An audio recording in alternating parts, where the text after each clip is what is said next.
안녕하십니까. 미스터리의 미국 주식 도전하기 미도리입니다. 자, 오늘부터는 한번 이제 시간이 날 때마다 파이어족 도전하기라는 주제로 한번 이야기를 해볼까 합니다. 저를 포함해 이 유튜브를 보시는 많은 분들께서 투자를 하고 계실 텐데, 우리가 투자를 하는 이유가 무엇일까요? 가장 근본적인 질문부터 한번 해보게 되면은 다들 뭐 부자가 되기 위해서도 있을 거고, 집을 사기 위해서도 있을 거고, 그냥 돈이 좀 많아서 뭔가 해보고 싶은 게 있어서 뭐 여행을 가기 위해서 여러 가지가 있을 텐데, 결국은 이 모든 게 어떤 은퇴를 해서 좀 더 여유로운 삶을 갖다 즐기기 위한 것이 아닐까 싶습니다. 그리고 그것이 추구하는 것들이 결국은 이런 파이어족이 되겠죠. 그래서 이 파이어족 도전하기에 대한 이야기를 갖다가 한번 이제 조금씩 해볼까 합니다. 그래서 오늘은 저 그 첫 시간으로 파이어족, 파이어 무브먼트란 무엇이고, 부자는 어떻게 되고 어떻게 사는가, 그리고 8,000원의 딜레마에 대한 부분에 대해서 한번 이야기를 해보려고 합니다. 자, 우선은 이 파이어족 뉴스에서 요새 많이 나오고는 하는데, 이 파이어족이란 게 무엇인가에 대해서부터 간단하게 설명을 드려보면, 파이어족은 경제적 자유, 파이낸셜 인디펜던스죠. 경제적 자유와 조기 은퇴, retire early를 추구하는 삶의 방식입니다. 그래서 자, FIRE 머리 글자를 따서 fire라고 하죠. 국내에서는 fire족이라고 부르고 해외에서는 이것을 fire movement라고 부릅니다. 자, 그럼 이런 fire족들은 어떻게 되는가 보면은, 빠르게 시드머니를 모아서 해당 시드머니로 노동소득이 무엇인가?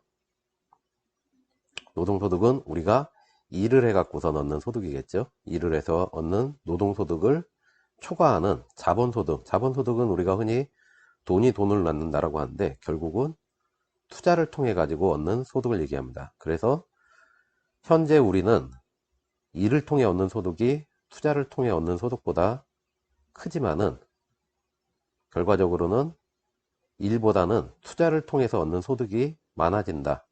이러면은 자, 경제적 자유를 얻으면서 조기 은퇴를 할 수가 있죠. 자, 이것을 우리가 파이어족이라고 부릅니다. 자, 그러면은 이 앞에서 설명을 드렸는데, 자, 빠르게 시드머니를 모아서 해당 시드머니로 이런 방식을 추구한다고 했는데, 그러면은 시드머니는 어떻게 모을까 하는데, 이 시드머니를 처음에 모으는 방법들은 정말 단순하고 무식합니다.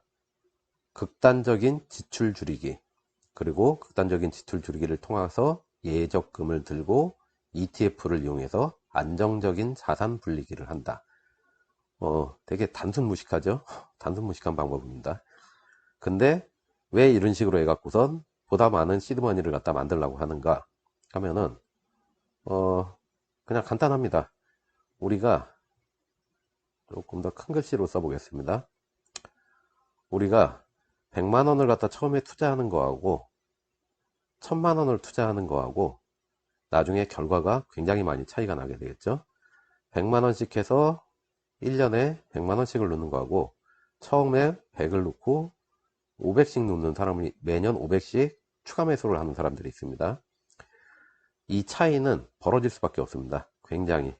결국 보다 많은 시드는 보다 큰 수익을 갖다가 보장을 하게 된다라는 그런 게 되겠죠. 그래서 극단적 지출 줄이기를 갖다가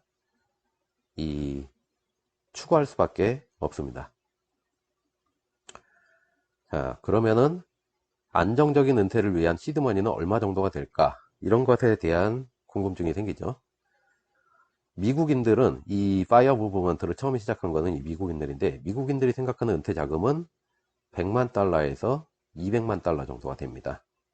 그리고 한국인들은 설문조사를 했더니 은퇴 자금이 약 10에서 15억 원 정도에서 평균적으로 13억 원 정도가 나왔습니다. 사실 이게 환율로 비교하면은 얼추 비슷한 금액들이죠. 그래서 이 돈을 가지고 무엇을 하는가, 안정적인 은퇴를 어떻게 하는가. 이 돈은 시드입니다. 시드.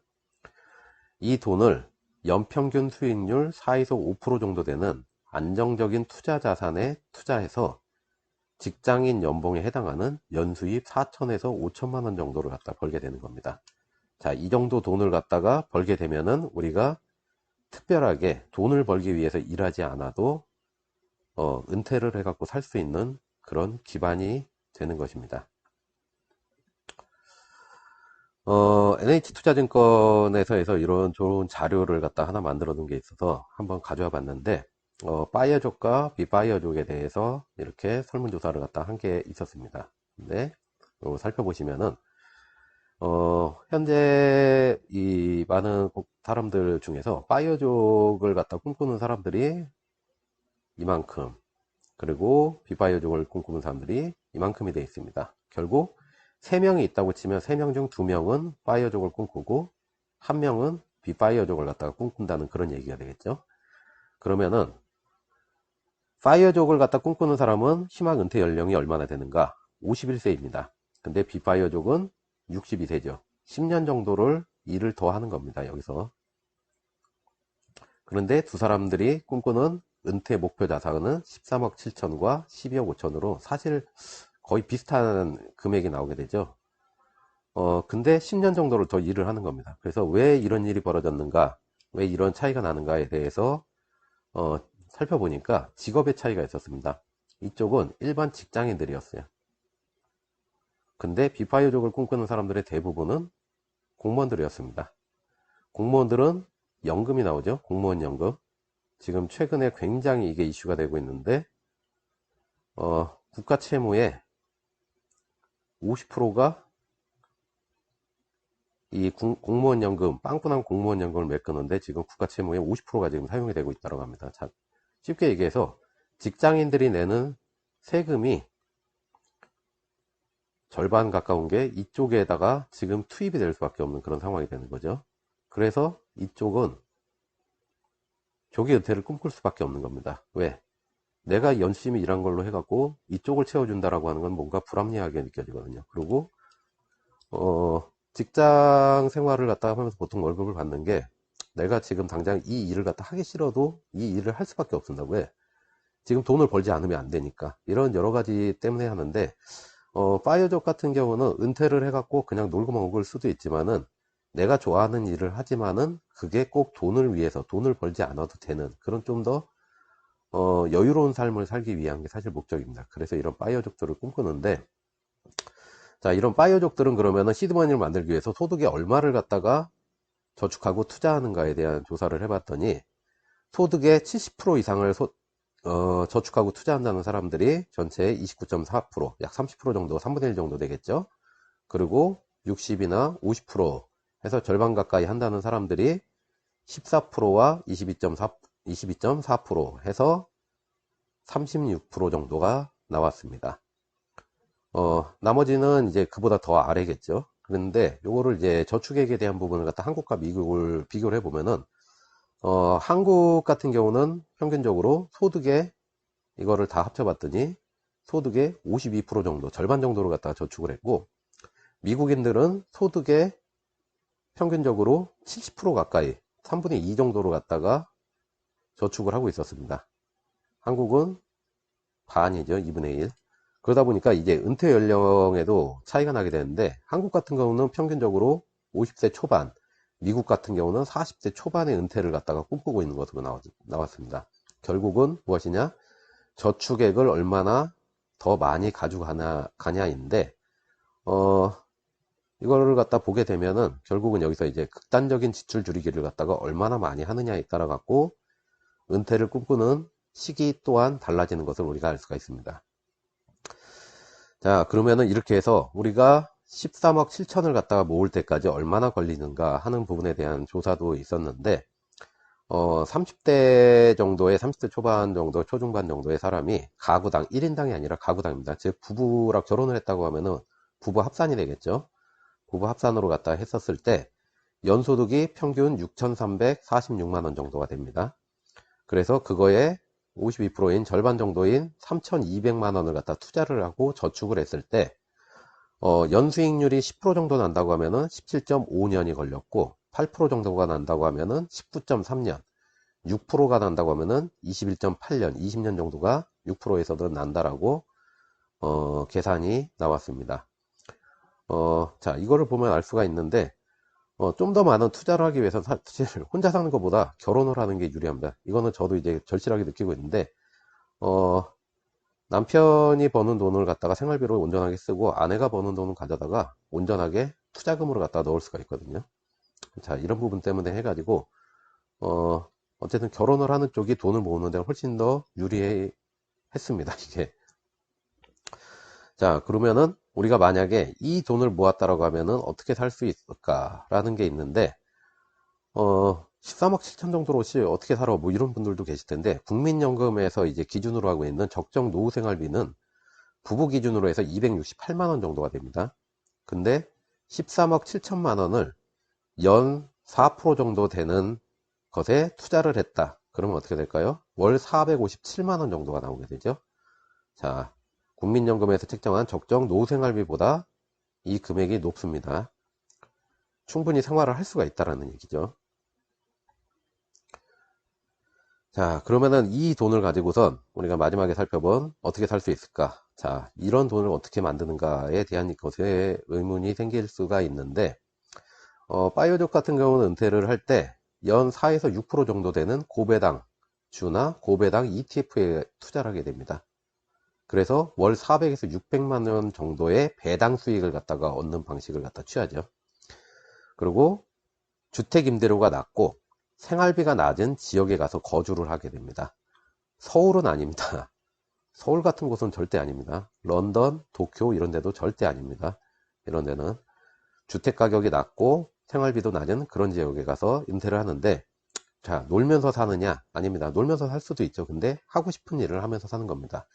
자, 요거를 갖다가 통해 가지고서 하게 되면은, 우리나라에서는 좀 볼 수가 없는데 동남아 뭐 태국이라든가 베트남 같은 것에 가게 되면은 한 40대에서 6, 70대 정도 되는 그런 미국인들을 갖다 좀 많이 볼 수가 있습니다. 자, 이 사람들이 지금 어떻게 살고 왜 여기 와서 살고 있는가 보면은 여행자들이 아니에요. 같이 이렇게 뭐 얘기를 갖다 해보다 보면 여행자들이 아니고 그 태국에 와서 살고 있거나 뭐 그런 사람들인데, 어떻게 살고 있는가 했더니 이 사람들이 100만 달러에서 120만 달러 정도의 돈을 갖다가 모아서 이거를 연 4에서 6% 정도 되는 고배당주에다가 투자를 해 놓은 겁니다. 그래서 월 400에서 600만 원 정도의 배당 수익을 다달이 받아가면서 그 돈으로 낮은 주택 임대료와 낮은 생활비 지역에서 거주를 하려다 보니까, 자, 이제 태국이라든가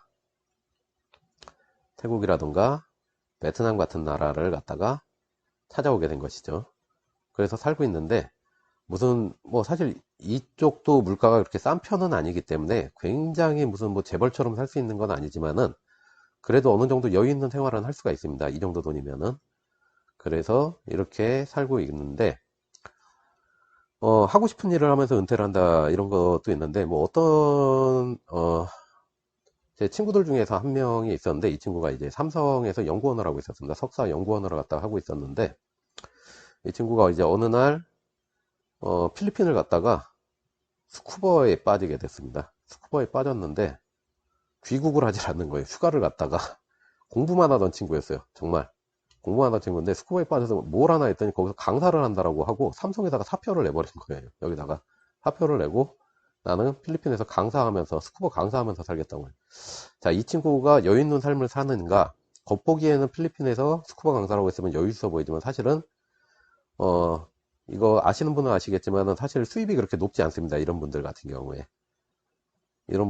사실은 굉장히 소득이 굉장히 낮은 편입니다. 근데 이 친구는 나름 행복해 했었는데 20대 30대 초반 때는 나이가 드니까 약간 조금 이 선택에 대해서 후회를 하는 그런 것도 약간 좀 있더라고요. 그래서 보게 되면 한데, 만약에 이 친구가 조금 더 일을 해갖고 이런 파이어족의 은퇴 방식을 택해서 은퇴를 했다라고 하면은 생활비 부분에 있어서 본인이 압박을 느끼지 않을 테니까 좀 더 본인이 하고 싶은 이런 일을 갖다 하면서 여유 있는 은퇴 생활을 갖다가 할 수 있지 않았을까, 그런 생각도 해봅니다. 자, 그러면 이제 그런 또 이런 질문이 생겼을 텐데, 그럼 너는 어떻게 살고 있느냐 이럴 텐데, 저 같은 경우는 원래 이제 은퇴를 하려고 했었을 때 제가 원하는 금액이 얼마였냐면은 12억에서 15억 정도를 갖다가 모아서 2021년 12월에서 22년 4월 정도, 4월에서 5월 정도, 요때 해가지고서 은퇴를 하려고 했었습니다. 2021년 12월이면 올해죠. 올해 말에 사실은 은퇴를 하려고 했었습니다. 그래서 돈이 어느 정도, 자, 목표치가 딱 있다라고 쳤을 때, 한 90% 정도가 사실은 모였습니다. 모였는데, 이제 좀 문제가 생겼습니다. 이게. 문제가 생겨가지고, 자, 어떻게 됐냐 하면은, 저는 이제 집을 샀습니다. 뜬금없이. 집을 사는 상황이 생겼습니다. 날짜 보시면 아시겠지만은 작년 1월 30일이죠. 그래서 재작년 2019년 이제 12월 달에 계약을 해가지고서 이제 1월 달에 해갖고 등기 완료를 갖다 했는데, 이게 등기 완료도 등기비 아끼느라고 제가 직접 이제 등기 이거 공부를 해갖고서 직접 하는 바람에 등기비도 비싸더라고요, 이게. 그래가지고서 좀 시간이 걸렸는데, 약간 이게 정부 정책에 약간 좀 문제가 있다 보니까 2019년부터 해가지고서 주택 가격이 엄청나게 올라갔습니다. 엄청나게 올라갔고, 저 같은 경우는 지금 살고 있는 그 당시에 살고 있었던 전셋집이 있었는데, 여기서 집을 빼야 되는 상황이 생겼어요. 이제 계약 기간이 만료가 돼서. 그래서 이제 다른 집을 옮기려고 했는데, 여기서 이제 전세 가격이 확 올라버린 겁니다. 확 올라버렸어. 그래서 이 돈을 갖다 좀 하는 게 부담이 돼서, 옮기려고 수도권 쪽 지역으로 딱 가서 다른 전세를 알아봤는데, 알아볼 때까지만 해도 가격이 괜찮았습니다. 근데 계약을 하려고 일주일 후에 갔더니 얘가 이만큼 올라가 버린 겁니다. 뭐 1000만원 2000만원 이런 게 아니라 억 단위로 올라 버렸습니다. 일주일 후에 갔는데, 그 일주일 사이에 무슨 일이 벌어졌는가 하면은, 정부에서 주택정책 하나를 갖다 또 추가로 내놨습니다. 그러면서 이게 상승을 했는데, 여기는 서울 강남이었고, 여기는 수도권 지역이었는데, 여기 가격을 100으로 놔뒀을 때, 이쪽의 전세 가격이 이거의 85%까지를 갖다 쫓아와 버린 거예요. 이쪽은 물론 신축이었고, 여기는 구축이었습니다. 그런데, 이거는 조금 뭔가 이상한 상황이다라는 생각이 들었는데, 다른 지역을 찾다 보니까 역시 마찬가지로 전세 가격이 다 너무 많이 올라 있었습니다. 그래서 좀 판단을 갖다 여기서 좀 냉정하게 해야겠다 생각을 해서, 다른 쪽은 지금처럼 이상하게 과열이 돼서 올라온 주택 가격이 나중에 어떻게 될지 모르지만, 그래도 서울 쪽은 최소한도 내가 원금은 지킬 수 있다는 생각 때문에 서울 쪽에 있는 집을 알아봐 가지고선 주택을 매매를 하는 쪽으로 바꿨죠. 그래서 정말 영끌이라는 말이 뭔지 이 당시에, 19년도 당시에 제가 정말 뼈저리게 느꼈는데, 모든 투자금부터 시작해서 이제 노후자금으로 준비는 모든 거를 갖다 다 끌어내오고, 거기다 플러스 해가지고 대출도 약간 받았습니다. 대출도 4억 정도를 갖다가 받아가지고, 그래가지고선 현재 이 집을 갖다가 사게 된 겁니다. 자, 그런데 요 시기 보시면은 아시겠지만은 2022년 1월 30일이죠. 자, 3월 달에 해가지고 코로나 터졌습니다. 3월에 코로나 터졌는데, 제가 이때 집을 갖다가 만약 이런 상황이 안 벌어져서 집 사는 걸 하질 않고 꾸준하게 제 목표대로 2021년 12월로 정해둔 제 목표대로 해갖고 투자를 계속 하고 있었던 상황이다. 그러면 어떻게 됐었을까를 갖다가 생각을 해봤더니, 제 시드머니가 40억이 됐겠더라고요. 이게. 근데 이 기회를, 집을 갖다가 살 수밖에 없는 상황. 사실 저는 이거를 후회하지는 않습니다. 제 가족들이 편안하게 지낼 수 있기 때문에, 지낼 수 있는 장소를 마련한 거기 때문에 후회는 없습니다. 그런데 어쨌든 간에 이것 때문에 해갖고 40억이 될 수 있는 어떤 기회비용 자체는 날려버린 게 되겠죠. 이 얘기를 갖다 이제 왜 드리냐 하면은, 이게 지금 문제가 굉장히 커졌습니다. 그래가지고 저는 이제 주택을 전혀 소유할 생각이 없었던 사람입니다. 저는 은퇴를 해갖고 여러 가지 좀 생각을 했었는데, 제가 은퇴를 해갖고 원래 살려고 했던 거는, 저는 이제 부모님이 아무래도 해외 생활에 좀 불안해 하시기 때문에 국내에서 살아야겠다라고 생각해서 여러 가지를 갖다 생각을 해보다가 알아봤습니다. 여러 가지를. 그러다가 제주도를 갖다 저는 은퇴해서 살 곳으로 택했습니다. 은퇴를 하면은 주택임대료가 낮고 생활비가 낮아야 된다고 하는데, 제주도 같은 경우는 평균 생활비가 이 정도로 가면 제주도는 약간 높은 편에 속합니다. 생활비가 낮은 쪽은 아니죠. 왜? 섬이기 때문에 그렇습니다. 하지만은 롯데마트라던가 이마트 같은 대형마트들이 생기면서 이 생활비가 그렇게 내륙과 비교해서 많이 비싸지는 않습니다. 그렇기 때문에 이 부분 같은 경우는 인정이 되고, 주택가격이라고 하는 거는 제주도 같은 경우는 이제 연세라는 개념이 있죠. 연세라는 아주 신박한, 이 해외에서나 볼 수 있는 이런 개념이 있는데, 이것 때문에 주택 임대료가 생각외로 내륙보다 저렴합니다. 그러면은 제주도에서 좀 문제가 되는 게 뭔가를 살펴봤더니 두 가지였습니다. 택배 가격이 내륙보다 한 2배가 비쌉니다. 택배가 비싸고, 도심지에, 제주시 같은 도심지에 살지 않으면은 차량이, 대중교통이 잘 안 돼 있기 때문에 차량이 필요해갖고 차량 유지비라는 게 또 필요하게 됩니다. 그래서 이 두 가지가 좀 문제이긴 했지만은, 그래도 이 부분에 대한 메리트가 굉장히 높았기 때문에, 그러고 생각을 했었는데, 이런 부분이 약간 좀 다 틀어지게 되는 상황이 생겼죠. 그리고 이거에 대해서 저하고 같은 고민에 처하신 분들도 굉장히 많을 겁니다. 그래서 원래대로라고 하면 우리가 요 정도 돈을 갖다 준비를 하면 은퇴를 할 수가 있었는데, 지금은 주택가격 급상승으로 인해서 지금 당장 주택을 소유하거나 뭐를 아니면은 굉장히 높은 전세자금으로 이걸 또 빼야 되는 그런 상황들이 또 생기게 됩니다. 그래서 주택 구입과 은퇴생활비를 합쳐서 사실 지금 20억에서 30억 정도, 그러니까 제가 원래 생각했던 금액에서 2배 정도가 높은 금액이 필요한 좀 세상이, 그런 세상이 좀 이게 지금 돼 있는 상태입니다. 그래서 어쨌든 간에 현재로서는 많은 분들이 아마 이런 것 때문에 좀 고민들이 좀 많으실 것 같은데, 자, 그러면은 이런 파이어족이 되기 위해서 우리가 가야 되는 방향을 좀 생각을 해봤을 때, 앞에서 말씀드린 것 같이 파이어족, 시드머니가 먼저 필요하겠죠. 그러기 위해서 뭘 해야 되냐? 극단적 지출 줄이기를 해야 됩니다. 그럼 이 극단적인 지출 줄이기는 어떻게 할 수 있는가 보게 되면은, 첫 번째는 최대한 지출을 줄이는 방법이 있습니다. 이거는 어떻게 하느냐? 1년치 생활비를 다 적어 보십시오. 엑셀로 적으면 편합니다. 이게 엑셀로 해보니까 엑셀이 가장 편했습니다. 왜? 지출이 가장 많은 순서로 나중에 나열할 수가 있거든요. 이걸 하게 보게 되면은 주거비, 식비, 차량, 외식, 음주, 무슨 취미, 해외여행, 쇼핑 뭐 이런 것들이 쭉 나오게 되는데, 우리는 여기서 이제 필수 요소와 준필수 요소를 갖다가 구분해 갖고 나누어서 필수 요소와 준필수 요소를 제외한 나머지는 최대한 줄이거나 포기를 하는 방식을 택하면 됩니다. 필수 요소라는 게 무엇인가 하면은 이제 의식주라는 게 있죠. 그 중에서 우리가 사는 주거비와 식비 같은 경우는 필수 요소에 들어가기 때문에 우리가 뺄 수는 없습니다.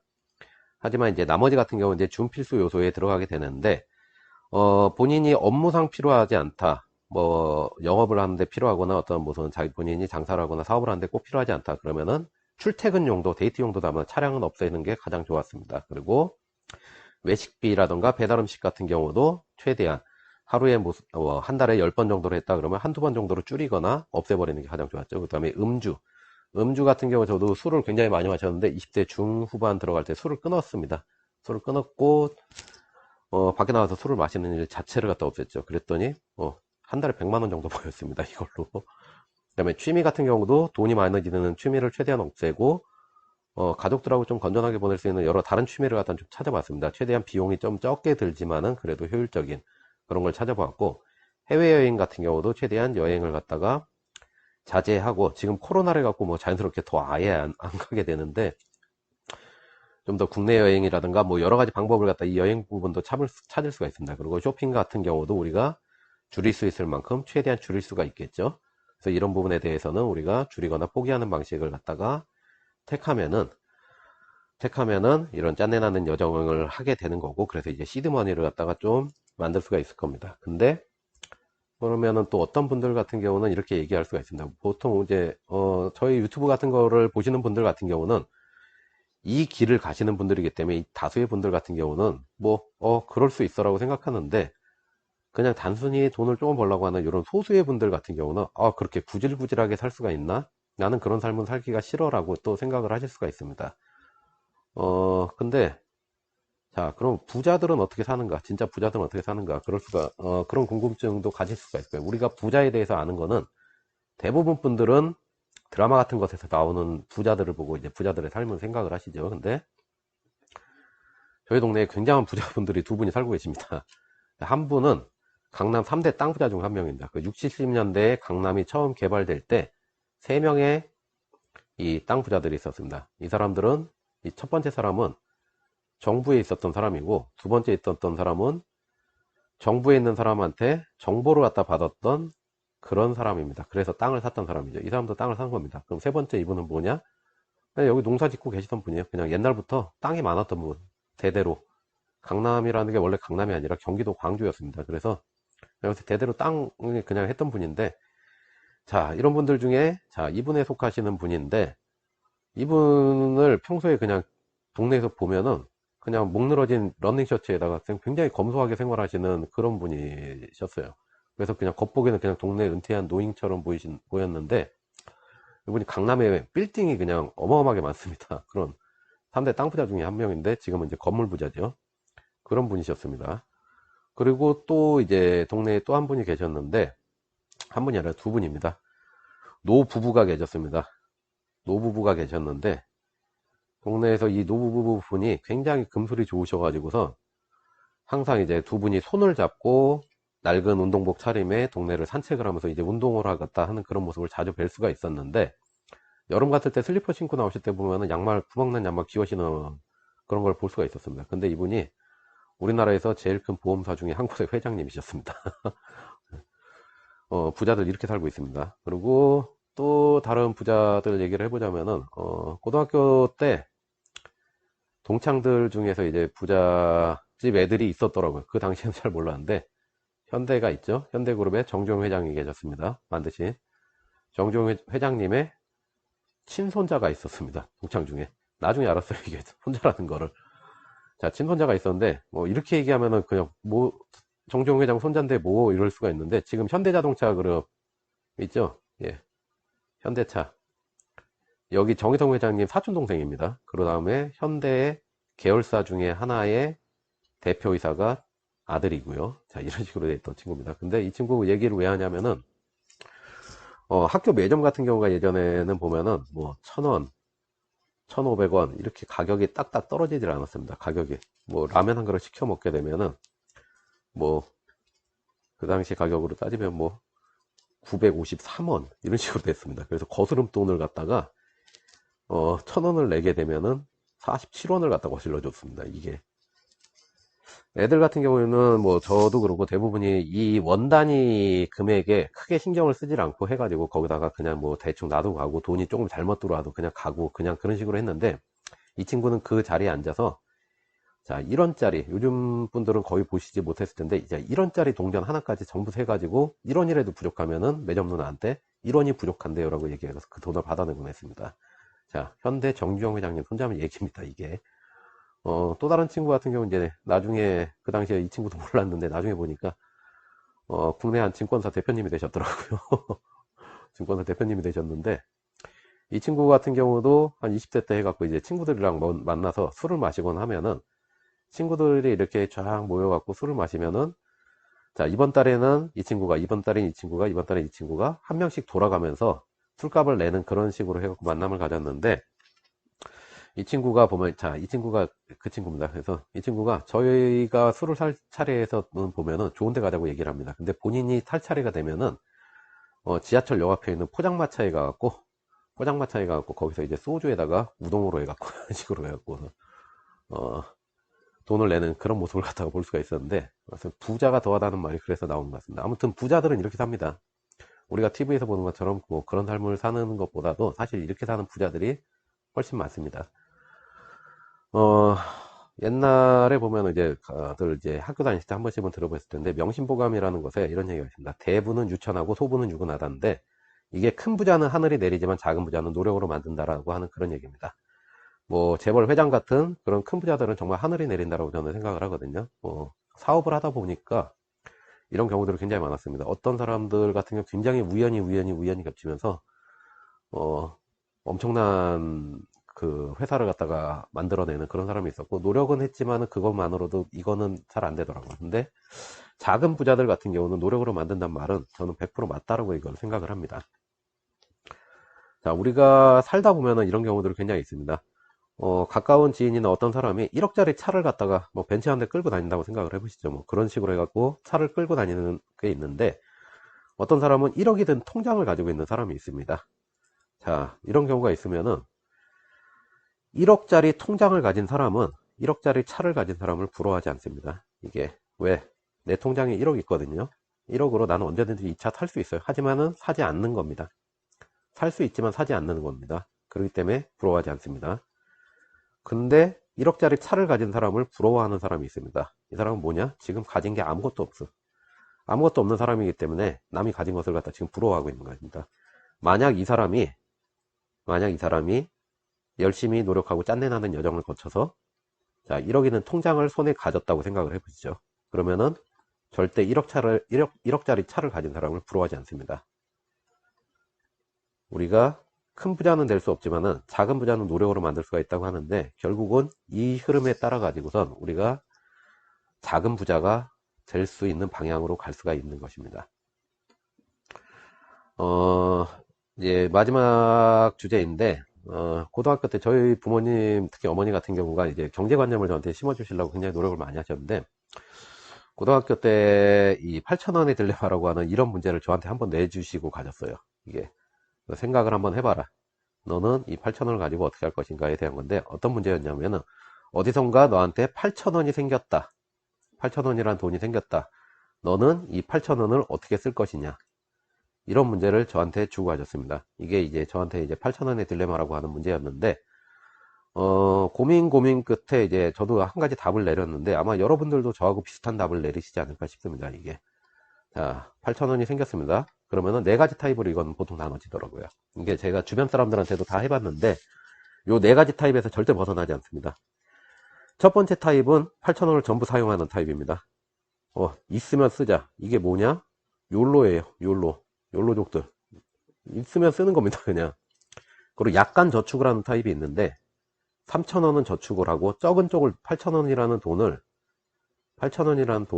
5,000원짜리와 1,000원짜리 3장, 5,000원짜리와 1,000원짜리 3장으로 이렇게 나눠 본 거죠. 대부분의 사람들은 이렇게 나눠 봅니다. 그래서 자, 큰 쪽은 쓰고 작은 쪽을 저축하는 이런 타입이었습니다. 그 다음에 차지하는 게 5,000원은 저축을 하고 큰 쪽을 저축을 하고 작은 쪽을 사용하는 쪽이었죠. 그리고 8,000원 전부를 저축을 하는 이런 케이스도 소수지만 좀 있었습니다. 자, 저는 어떤 걸 선택했냐 하면은, 참고로 저는 요거를 선택을 했었습니다. 고등학교 때 5,000원을 저축하고 3,000원을 쓰는 쪽을 갖다가 사용을 했죠. 고등학생이니까 뭐 얼마나 돈을 뜨고 싶어 했겠습니까. 그때 뭐 쓴다고 해도 무슨 매점에서 라면이나 사 먹고 뭐 그런 거였는데, 아무튼 저는 이쪽을 선택을 했습니다. 그리고 저희 어머니는 당연히 굉장히 근검절약을 하시는 분이셨거든요. 그래서 8,000원 전부를 저축한다. 저희 어머니는 어머니께서는 당연히 이쪽을 선택을 하셨을 거다 라고 저는 예측을 했는데, 제 예측이 틀렸습니다. 정말 틀렸습니다. 자, 저희 어머니께서는 이렇게 하셨습니다. 어디선가 8,000원이 생겼을 때 저희 어머니께서 어떤 일을 해서 2,000원을 추가해서 10,000원을 만들어서 10,000원 전부를 저축하는 거를 했습니다. 신박하죠, 이거 아주. 저희 부모님 같은 경우도 이제 뭐 대단하게 뭐 사업을 하신 건 아니지만 조그만 장사를 갖다가 하셔서 나름 이제 사장님이셨습니다. 그런데 사장님이셨는데 거래하시는 식당이 있었습니다. 거래처 식당이 있었습니다. 이 거래처 식당이 있었는데, 만약에 이런 경우가 생기시면 어머니께서는 거래처 식당에 가셔서 점심시간이 나면은 설거지들 많이 나오잖아요. 그러면 30분 정도 일을 하셔서 2,000원이라는 이거를 만들어 오십니다. 그래서 그날 본인에게 생긴 돈보다 더 큰 돈을 만들어서 저축을 하는 방향을 갖다 선택을 하셨던 겁니다. 짠내 사실 이게 어떤 분들이 보면 짠내 끝판왕이라고 사실 할 수가 있을 텐데, 자, 저희 어머니께서는 이렇게 하셔서 돈을 얼마나 버셨냐. 지금 7순이 넘으셨는데 50세 정도 되셨을 때 30억 버셨고 플러스 알파 하셨습니다. 30억 플러스 알파 50에.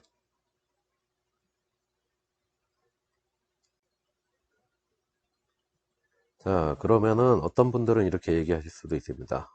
그 부모님 돈을 갖다가 증여받거나 너는 상속받으면 되는 거 아니냐라고 생각을 하실 수가 있는데, 우리나라는 전 세계에서 가장 증여와 상속 세금이 가장 비싼 나라 중에 하나입니다.